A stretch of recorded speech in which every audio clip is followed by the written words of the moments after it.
Prince Harry and Meghan are kicking off day 3 of their whirlwind tour down under as images of the Duchess and Australian designers circle the world. The pair have spent some time apart, with Harry in Canberra for solo events, but today they will reunite in Melbourne for more appearances before Harry takes to the stage as a keynote speaker for a ticketed mental health event. For more, let's bring in Angela Mollard, royal commentator. Good to have you with us, Ange. So it's all been community and charity engagement so far. Is this all just a veil as we turn to those paid events now? How's that going to be received?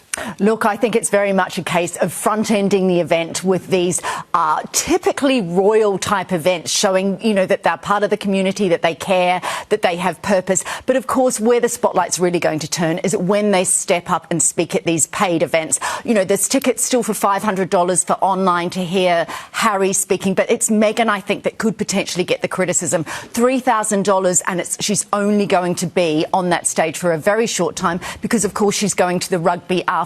So there's a very small time. Then, of course, you leave people to spend a weekend where she's already gone. Yeah, that's that paid hotel retreat in Sydney, of course, coming up this weekend. So Meghan's been wearing lots of local designers. That sounds good on the surface, but it's been revealed she may be cashing in on that. That's right, Shivo. So she is actually an investor and a contributor to an AI-powered fashion platform called One Off. And what this is, it's putting up the clothes that she's worn, and all the outfits that she's worn in Australia thus far are already on that site. What happens with that is that anyone wanting to buy and purchase through clicking through, she will get between 10 and 25% of the cost of the item. Now, she's saying, she's doing this to highlight fashion, fashion designers, little-known brands, that sort of thing. But, of course, there's always the criticism that she, of course, is doing exactly what the Queen didn't want to happen, which is commercialising the royal brand. OK, so, yeah, brand boost, bank deposit, it's all kind of working together at the moment.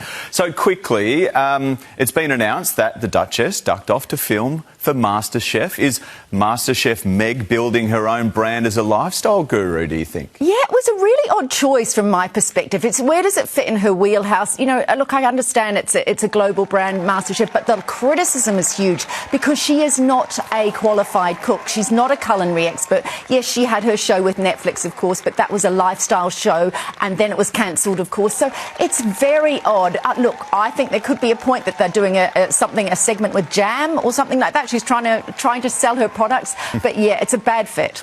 OK, thanks, Ange.